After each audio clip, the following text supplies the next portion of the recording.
Before, my biggest worry was a nagging headache. Doctors dismissed it, saying everyone gets headaches. But then, a routine scan turned into a frantic emergency, revealing a blood clot on my brain the size of a man's fist. They gave me a 10% chance of survival, 0% of meaningful function, yet somehow I was sitting up, talking. What medical impossibility had just saved my life, only to leave me facing an even greater unknown? Hey everyone, and welcome back to the channel. Today we're diving into a truly extraordinary story that challenges everything we think we know about medicine and miracles. Before we get into Lisa's incredible journey, if you enjoy exploring these profound personal accounts, please consider subscribing and liking this video. And for today's common question, what's a moment in your life where you felt an undeniable sense of purpose, even if it was just for a fleeting second? Share your thoughts below. And now, let's hear Lisa's story. The first doctor told me to go home because everyone gets headaches. A few days later, I went to the emergency room. The doctor said it was a good sign that I was sitting up and talking, but they were going to do a head scan. When the scan started, the tech ran out of the room and hit the crash button. I had a blood clot the size of a man's fist on my brain. Before January 2010, I was just Lisa, a woman in her mid-40s, deeply rooted in my community as a Methodist Christian, living a fairly ordinary life with my children. My days were a familiar rhythm of work, managing a household, and navigating the beautiful chaos of family life. I wasn't particularly adventurous, nor was I one to seek out the limelight. I suppose you could say I was dependable, perhaps even a bit of a quiet force. I always felt a strong sense of responsibility, especially when it came to advocating for others. If I saw someone being treated unfairly or needing a voice, I was usually the first to speak up, a trait that, looking back, seems to have been an inherent part of me even then. My childhood wasn't marked by extraordinary events, but rather a series of moments that quietly shaped who I became. I remember being a thoughtful child, often observing more than participating, and feeling a natural inclination to protect those around me. There was a time as a young girl when I earnestly prayed for a specific gift of the Spirit. I don't recall exactly what I asked for, but I remember the sincere desire for something profound to guide me. Looking back, those early spiritual inclinations, even if unfulfilled in the way I envisioned then, laid a foundation for the person I was becoming, someone who genuinely cared about people and their well-being. Emotionally, my life felt pretty balanced. There were the usual ups and downs, but overall, a sense of contentedness permeated my days. I wasn't searching for grand epiphanies. I found joy in simple pleasures, in my kids' laughter, in quiet moments of reflection.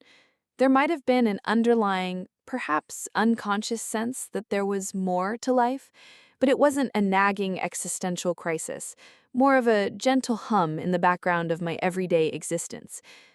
When it came to life and death, my beliefs were firmly aligned with my Christian faith. I believed in heaven, in an afterlife, and in a loving God. However, like many, death was something distant, something that happened to other people, or something to be prepared for in a theoretical sense, rather than a tangible reality. I wasn't afraid of death in an immediate, visceral way, but it wasn't something I dwelt on. My focus was on living this life, on being present for my family, and on fulfilling my duties here on Earth. I certainly didn't anticipate having a personal, direct encounter with the threshold between life and death. The idea of a near-death experience was completely foreign to me. It wasn't something I'd ever considered or read about.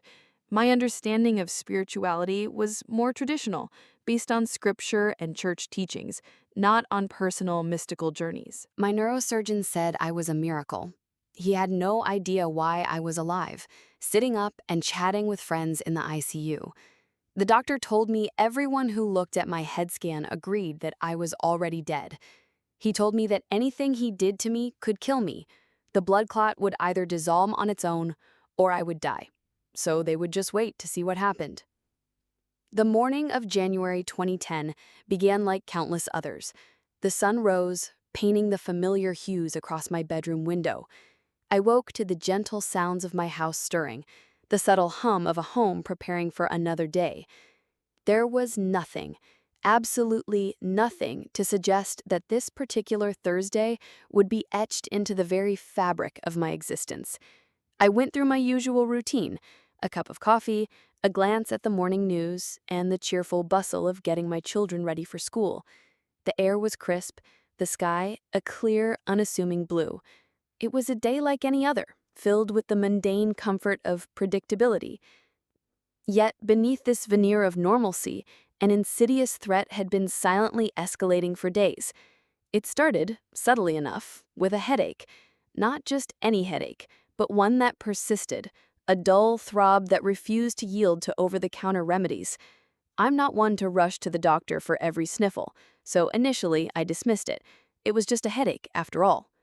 My first visit to a doctor only reinforced this complacency. The medical professional, perhaps overwhelmed by a busy day or simply misinterpreting the severity, casually told me to go home. "Everyone gets headaches," was the dismissive advice, and I, trusting their judgment, did just that. However, the headache didn't subside. If anything, it deepened, becoming a constant, unwelcome companion. A few days later, the discomfort morphed into something more alarming. I felt an inexplicable pressure behind my eyes, a sense of unease that began to overshadow my daily tasks. It wasn't excruciating pain, not yet, but a persistent, unsettling sensation that hinted at something more sinister. There were no dramatic flashes of light, no premonitions, no whispered warnings in the wind, just a steadily growing discomfort that my usual stoicism found increasingly difficult to ignore. The turning point came when the headache transitioned from a nuisance to a genuine concern. The relentless throbbing became a heavy, oppressive weight, signaling that this was beyond a typical migraine. The subtle shifts in my perception, a slight fogginess around the edges of my thoughts, started to emerge. It was this escalating sense of wrongness that finally compelled me to seek more urgent medical attention. I remember the decision to go to the emergency room wasn't a panicked rush, but rather a slow, deliberate acknowledgement that something was undeniably amiss. At the ER, the initial assessment was still cautiously optimistic. The doctor, seeing me sitting up and coherently speaking, remarked that it was a good sign. This brief moment of reassurance, however, quickly dissolved. They decided to perform a head scan, a seemingly routine procedure, to rule out anything serious. Lying there as the scanner whirred to life, I felt a strange mixture of hope and resignation. Hope that they would find nothing, and resignation to whatever was causing this persistent discomfort. What happened next was anything but routine. The quiet hum of the machine was abruptly shattered by a sudden, jarring movement. The tech operating the scanner, without a word, bolted out of the room, hitting the crash button as they went. The abruptness, the sheer panic in their actions was the first real jolt. It was the moment the veil of normalcy was ripped away, replaced by an icy dread. In that instant, I knew, with a certainty that transcended logic, that something profoundly terrible had just been discovered. The increasing tension had reached its terrifying crescendo. My life, as I knew it, was about to change forever. So I went home to wait and to pray vigorously. One day, I was sitting on my bed praying, and I said to God, "God, I know you don't love me more than other people, because a father could never choose between his children." The next thing I know, I am sitting outside on a concrete bench. I can see the blue sky, the grass, and the texture of the concrete. I am confused because I was just at my house, praying, and now I am outside and in no pain. The words of the neurosurgeon echoed in my mind. "You are already dead. Anything I do could kill you. The blood clot will either dissolve on its own or you will die." There was no medical intervention, only a stark prognosis and a waiting game. So I went home. Home to my familiar surroundings, to the hushed anxiety of my family. and to the only recourse I felt I had left: vigorous prayer. Days turned into a blur of restless anticipation, a constant awareness of the ticking clock within my own skull. The blood clot, a silent, deadly passenger, remained. Then came a day that started like any other in this new, anxious normal. I was in my room, on my bed, immersed in prayer. It wasn't a desperate plea, but a conversation, an attempt to reconcile the medical impossibility of my survival with my understanding of a loving God. I distinctly remember voicing a thought that had been weighing on me. God, I know you don't love me more than other people, because a father could never choose between his children. It was a heartfelt, honest admission, a challenge to the doctor's insistence that I was a divine anomaly. The very next instant, everything shifted. There was no tunnel, no dramatic rush of air, no blinding light that consumed me. One moment I was on my bed, the next I was simply somewhere else. There was no sensation of leaving my body, no out-of-body view of my physical form lying lifeless. It was a seamless, instantaneous transition. My consciousness, my very self, was entirely present, entirely me, but undeniably relocated. I found myself sitting outside on a concrete bench. The feeling was of utter confusion, quickly followed by an overwhelming sense of relief. The ceaseless, oppressive pain from the blood clot that had been my constant companion for days was gone, vanished. It was as if I had never experienced it. I was in absolutely no pain. This physical liberation was the first, most striking sensation. My senses, though not more vivid than usual, were perfectly clear. I could see the blue sky above me, the vibrant green grass at my feet, and even distinguish the intricate texture of the concrete beneath my hands. The world around me felt real, solid, tangible, yet utterly different from my house. This wasn't a dream. It felt more real than my waking life had been for days. Then I heard it, a voice. It wasn't a booming theatrical sound, nor was it an internal thought. It was a clear, distinct, and undeniably unearthly voice, yet it felt as natural as if someone were speaking right beside me. It was gentle, imbued with an impossible depth of understanding and love. The voice said, "You are right. I don't love you more than other people. I just answered the prayers that came from you, because when you are well, you help me take care of people." This statement, so direct and profound, immediately began to unravel my previous understanding. It wasn't about favoritism, it was about purpose. My initial thoughts, though still processing the bizarre shift in location, immediately focused on the implications of this revelation. Help him take care of people? My mind raced to the people I cared about, the individuals in my life I instinctively protected. I asked almost instinctively, like Kayla? Kayla is someone very dear to me, someone I've always felt a deep, almost primal need to protect and nurture. The voice responded with a simple, resonant, "Yes, I gave you as a gift to her." This struck me deeply. My immediate human response was, "I thought she was a gift to me because I love her." The reply was instantaneous, profound, and utterly clarifying. Anyone could have kept her safe. You love her. That is the difference. This wasn't about mere protection. It was about the transformative power of love. It was a realization that my unique connection, fueled by love, was what made me special in her life, not just my ability to keep her physically secure. As our conversation continued, the being, whom I knew without a doubt was God, began to illuminate my entire life, not as a judgment, but as an explanation. He gently reminded me that when I was a child, I had prayed for a gift of the Spirit. He then revealed the unexpected truth. He didn't give me the gift I had specifically requested. Instead, he explained his true gift to me. "Your gift is making people feel safe," he said. "It's why you stand up for people all the time." This was a stunning revelation. It instantly contextualized so many aspects of my personality, my lifelong drive to advocate, to intervene, to speak up for the vulnerable. It wasn't just a personality quirk, it was a divine endowment, a purpose woven into my very being. Our discussion continued, flowing seamlessly through time and understanding. He talked about future events where I would be needed to help others. It wasn't a pre-scripted prophecy of every detail, but a profound understanding that my continued existence, my return, was intrinsically linked to these future acts of service.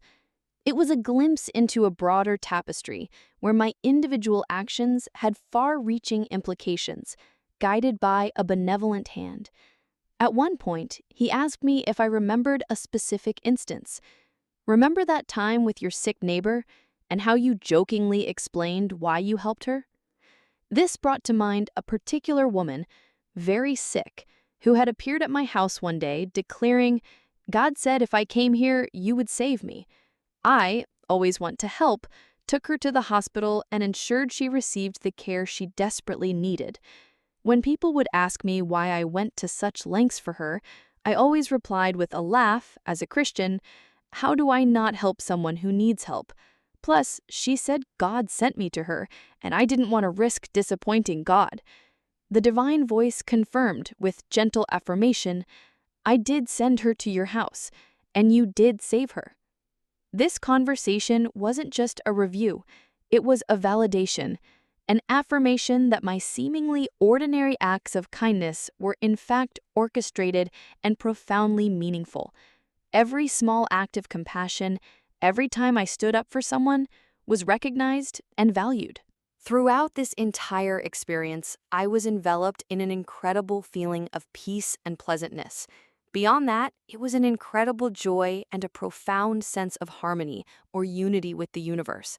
I didn't see an unearthly light, but I felt surrounded by and perhaps even infused with a brilliant, all-encompassing light that was the very essence of unconditional love and acceptance. There was no judgment, no fear, only an infinite wellspring of pure, unadulterated love emanating from the presence I knew to be God. This feeling was so powerful, so pure, that it transcended any earthly emotion I had ever known. It was the fundamental truth of existence, the bedrock upon which everything else rested. In this state of profound connection, I suddenly seemed to understand everything. Not in a factual, encyclopedic way, but everything about myself and others. I understood my past actions, my motivations, my inherent drive to help. Being an outspoken advocate for others suddenly made perfect sense. I understood God's perfect love for me, a love that wasn't earned, but freely given, a love that saw beyond my imperfections and celebrated my true essence.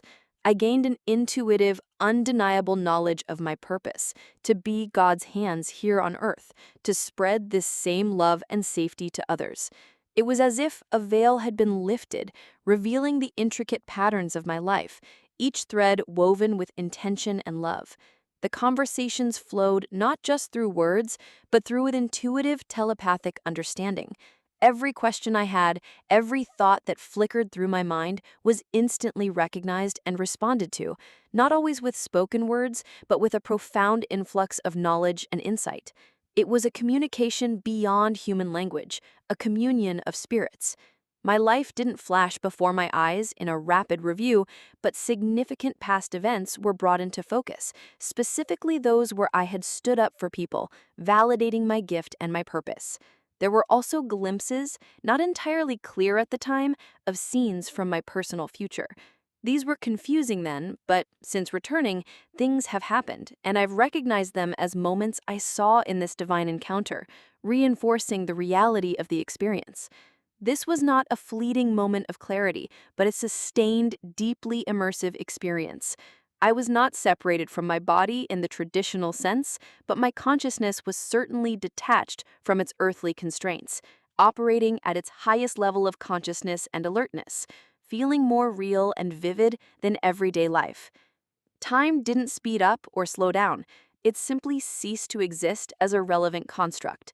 In this realm, where my consciousness operated on a different plane, I was aware of things going on elsewhere, a sense of knowing beyond my immediate perception, though the specifics of that awareness only fully manifested upon my return.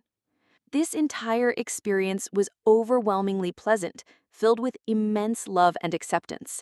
It was a complete immersion in the truth of divine love, a love that was so vast and unconditional that it healed every doubt, every fear. I felt united or one with the world, understanding that the separation we perceive on earth is merely an illusion. The insights I gained weren't just intellectual, they were visceral, deeply felt truths that resonated with my very soul. I understood that God knew all about my life, that He saw and loved me completely, and that my gifts were purposeful. This was the profound revelation, the core truth that would forever alter my perspective on life, on others, and on my own existence. After we talked, God told me it was time to go back. I don't know if I had a choice or not. I didn't want to go back, but I knew my kids would miss me. Then I was back. The conversation with God, filled with profound revelations and boundless love, reached its natural conclusion. He then simply stated, with an unwavering calm that conveyed absolute authority and certainty, "It is time to go back." I don't know if I truly had a choice in the matter. The thought flickered through my mind, do I want to go back? The answer, purely from the perspective of the transcendent peace and understanding I was experiencing, was no. I didn't want to leave that space of pure love and clarity, but almost immediately another thought, a more earthly, visceral one, anchored me, my kids will miss me. That thought, that undeniable tether to my life on earth, solidified my reluctant acceptance. And then just as seamlessly and instantaneously as I had arrived, I was back. There was no gradual re-entry, no slow fade from the divine to the mundane. One moment I was on that concrete bench, immersed in conversation with God, and the next I was in my bed, in my house, precisely where I had been praying just moments before. The transition was jarring, a sudden, brutal collision with reality. The physical sensation of returning was an immediate, overwhelming wave of pain. The incessant, throbbing agony of the blood clot, which had been blissfully absent during my experience, slammed back into my consciousness with a vengeance. It was a suffocating weight, a stark contrast to the lightness and freedom I had just known. My body felt heavy, cumbersome, and incredibly vulnerable.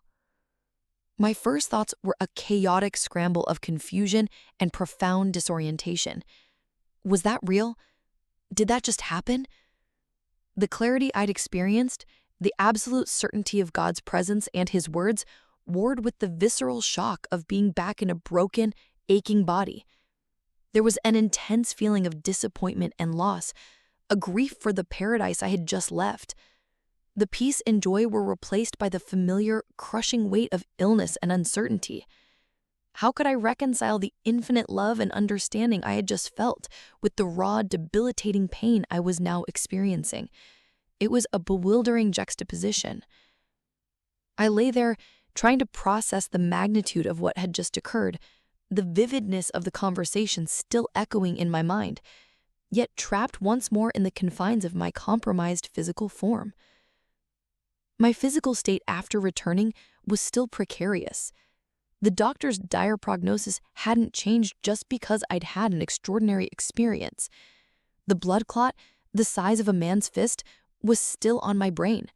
I was still in critical condition, still given a 10% chance of survival, and even then only in a permanent vegetative state, with a 0% chance of meaningful function. The pain was relentless, and I was incredibly weak, needing help with basic functions. The medical reality was grim, a harsh counterpoint to the spiritual revelation I had just received. Despite my weakened state, there was an uncontainable urgency to share my experience. It was too profound, too real to keep to myself. I immediately started calling everyone, friends, family, anyone who would listen.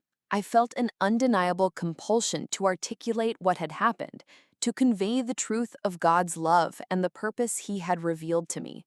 The reactions of those around me were varied, but largely fell into categories I now understand. There was disbelief, of course. How could they comprehend something so far outside the realm of their everyday experience? Some offered polite, uncomfortable silence, while others tried to rationalize or dismiss it as a hallucination brought on by my medical condition. My story challenged their understanding of reality, life, and death.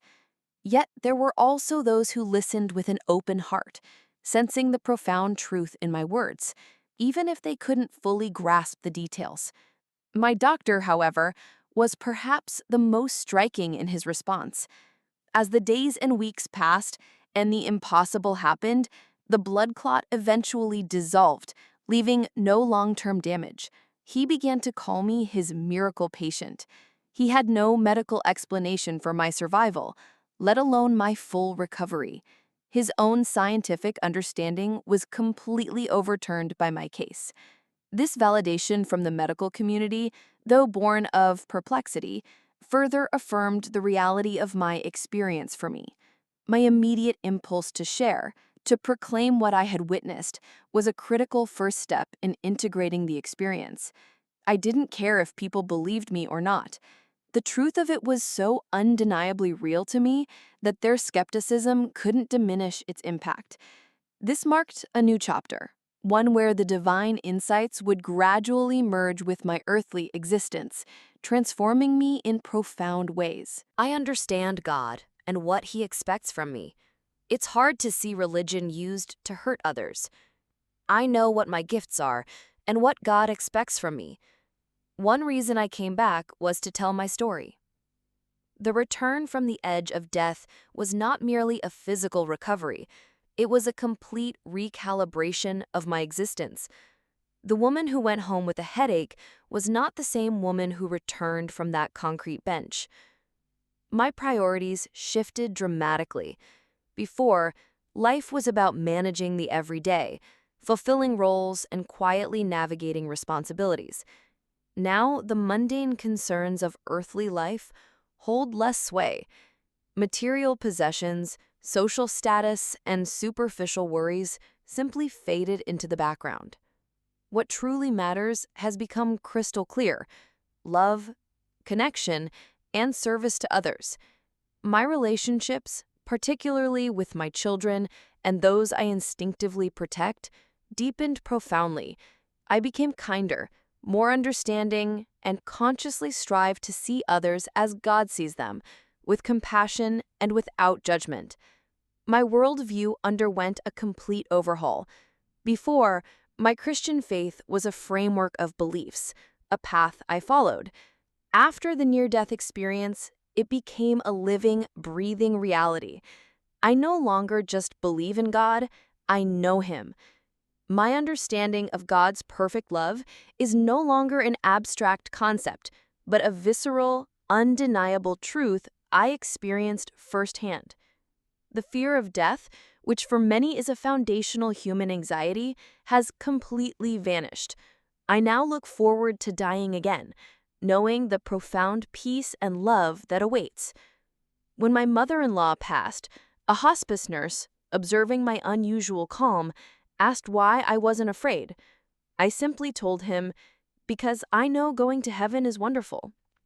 This absolute lack of fear is perhaps the most striking and consistent change others notice in me.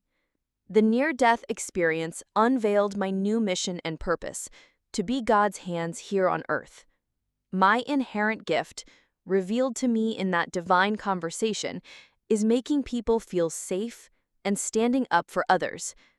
This understanding has given immense meaning to my lifelong inclination to advocate. I now actively seek opportunities to fulfill this calling. I do art shows, not just to display art, but as a platform. God guides me on who to tell my story to.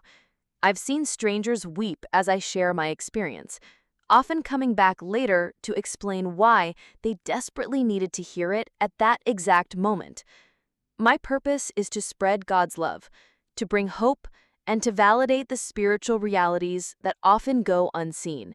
It's a privilege and a profound responsibility that I embrace fully. Integrating such a monumental experience into ordinary life has not been without its challenges. While I don't care if people believe me, navigating others' disbelief or discomfort can be isolating. Explaining something so profoundly personal and transcendent often meets with skepticism or well-meaning attempts to rationalize it away. There's an existential shift that's hard to fully convey, a feeling of being both entirely present in this world and forever connected to another. Yet, these difficulties are minor compared to the profound gifts I received. My commitment to fulfilling God's expectations of me, to living out my purpose, outweighs any external misunderstanding. The most profound lesson I carried back is that the meaning of life is to be God's hands here on earth. It's not about grand gestures or earthly achievements, but about embodying love, offering kindness, and making others feel safe. It's about recognizing the divine spark in every individual and acting from a place of unconditional love. My experience taught me that God's love is boundless, that we are deeply known and valued, and that our actions, however small, ripple through the fabric of existence. My journey from a death sentence to a profound spiritual awakening is a testament to the mysteries that lie beyond our current understanding. It is a story of incredible odds, medical miracles, and divine intervention. I share it not to convince, but to inspire, to offer a glimpse of hope that extends beyond the confines of our physical lives, reminding us that we are deeply loved, eternally connected, and here for a purpose far greater than we can imagine. Life, even with its hardships, is a precious gift, and in every interaction, every act of kindness, we have the opportunity to embody the very love that created us.